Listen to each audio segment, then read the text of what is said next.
പണ്ട് പശ്ചിമഘട്ടത്തിലെ നിബിഡവനങ്ങളിൽ pine hollow എന്നൊരു വിചിത്രമായ ഗ്രാമം ഉണ്ടായിരുന്നു. പക്ഷേ ആരും ആ സ്ഥലത്തെക്കുറിച്ച് സംസാരിച്ചില്ല. ഭൂപടങ്ങളിൽ അതടയാളപ്പെടുത്തിയിരുന്നില്ല. അത് മറഞ്ഞിരുന്നു. ഭൂമി പങ്കുവയ്ക്കാൻ ആഗ്രഹിക്കാത്ത ഒരു രഹസ്യം പോലെ. മരങ്ങൾ രഹസ്യങ്ങൾ മന്ത്രിച്ചു. മൂടൽമഞ്ഞ്. മൂടൽമഞ്ഞ് എപ്പോഴും അവിടെയുണ്ടായിരുന്നു. കട്ടിയുള്ളത്, തണുത്തത്, ശ്വാസമെടുക്കുന്നത് പോലെ. ഒരിക്കൽ ആദിത്യയും മീരയും, 2 കൗമാരക്കാർ, ഈ മറന്നുപോയ സ്ഥലം സന്ദർശിക്കാൻ തീരുമാനിച്ചു. വിനോദത്തിനല്ല, അവർ സാഹസികരായിരുന്നു. അവർ സ്വയം അങ്ങനെയാണ് വിളിച്ചിരുന്നത്. പഴയ സ്ഥലങ്ങൾ, ഉപേക്ഷിക്കപ്പെട്ട വീടുകൾ, നിശബ്ദതയിൽ കഥകൾ ഒളിപ്പിക്കുന്ന സ്ഥലങ്ങൾ അവർക്കിഷ്ടമായിരുന്നു.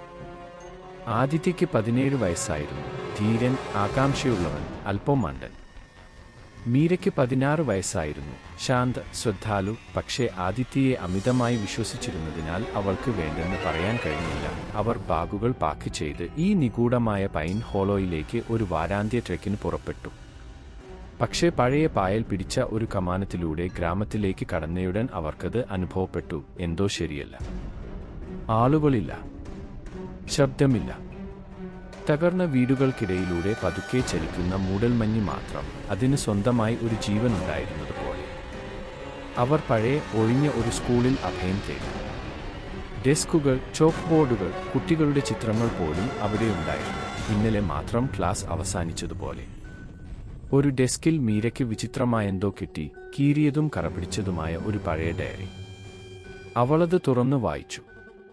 ഞങ്ങൾ അവരെ മൂടൽമഞ്ഞിൽ കേൾക്കുന്നു. The hollow men.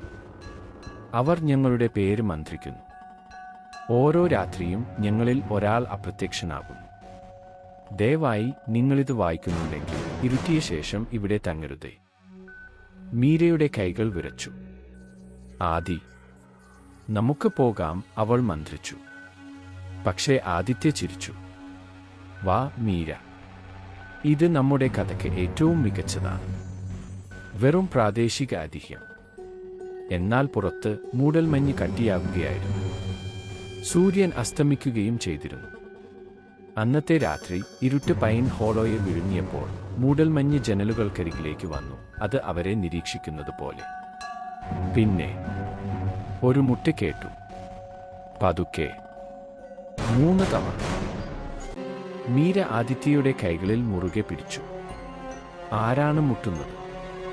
ഒരു ഉപേക്ഷിക്കപ്പെട്ട ഗ്രാമത്തിൽ. ആദിത്യ വാതിൽ തുറന്നു. ആരുമുണ്ടായിരുന്നില്ല. മൂടൽമഞ്ഞ് മാത്രം. പക്ഷേ മീര ദൂരെ എന്തോ കണ്ടു. ഒരു രൂപം, ഒരു മനുഷ്യനെ പോലെ, മൂടൽമഞ്ഞിൽ അനങ്ങാതെ നിൽക്കുന്നു.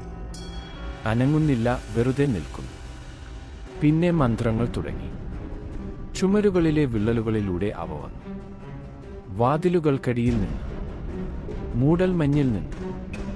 അവർ പേരുകൾ മന്ത്രിച്ചു. ആദിത്യയുടെ പേര്. ആദി, പുറത്തുവരൂ. ആ രാത്രി അവരാരും ഉറങ്ങിയില്ല. അവർ ഡെസ്കുകൾ വാതിലിനോട് ചേർത്ത് വെച്ചു. രാവിലെയാകണേ എന്ന് അവർ പ്രാർത്ഥിച്ചു. പിറ്റേന്ന് അവർ ഓടി രക്ഷപ്പെടാൻ ശ്രമിച്ചു. പക്ഷേ അവർ എവിടെ പോയാലും എല്ലാ വഴികളും അവരെ ഒരേ സ്ഥലത്ത് തിരിച്ചെത്തിച്ചു. സ്കൂൾ കെട്ടിടം.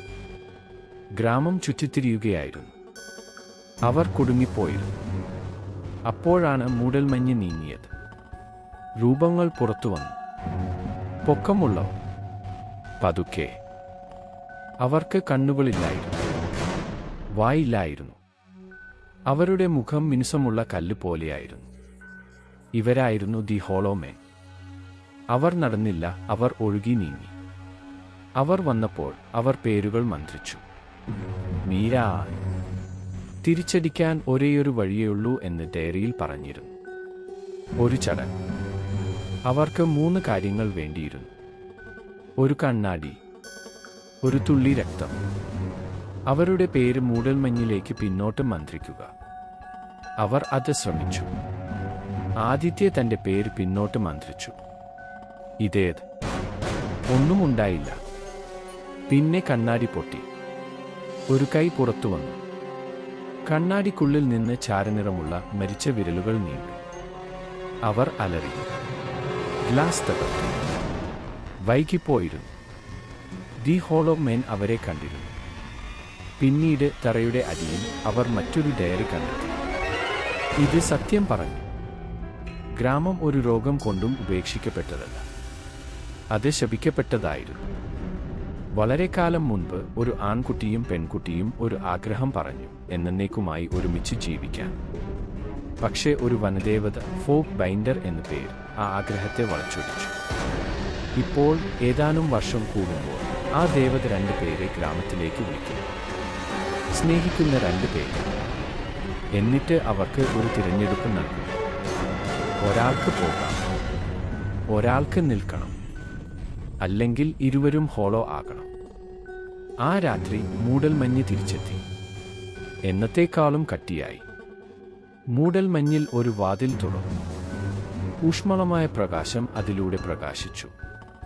പുറത്തു കടക്കാനുള്ള ഒരു വഴി. പക്ഷേ ഒരാൾക്ക് മാത്രമേ പോകാൻ കഴിയുമായിരുന്നുള്ളൂ.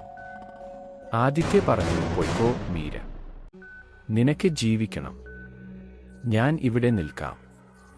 പക്ഷേ മീര തലയാട്ടി. അവൾ അവനെ സ്നേഹിച്ചു.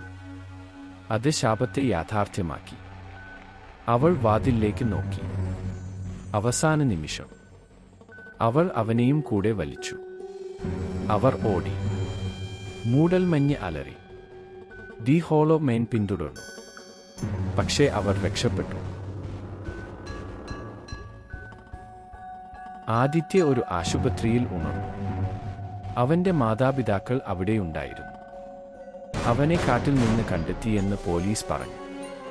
തനിച്ചായിരുന്നു, പട്ടിണി കിടന്ന്, ക്ഷീണിച്ച്. അവൻ ചോദിച്ചു, "മീര എവിടെ?" പക്ഷേ ആർക്കും അവളെ അറിയില്ലായിരുന്നു. ഫോട്ടോകളില്ല, രേഖകളില്ല. ആരും അവളെ കണ്ടിട്ടില്ലായിരുന്നു. അവന്റെ ക്യാമറ പോലും ഒഴിഞ്ഞതായിരുന്നു. ഡയറികൾ ശൂന്യം.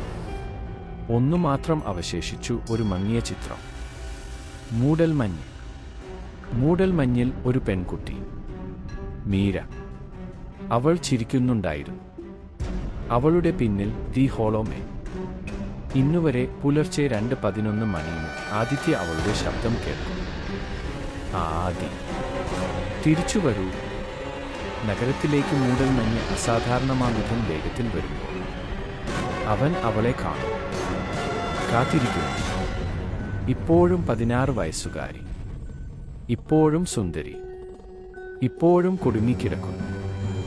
കാരണം ഫോക്ക് ബൈൻഡർ നിങ്ങളെ തിരഞ്ഞെടുത്താൽ അത് ഒരിക്കലും വിട്ടുപോകില്ല.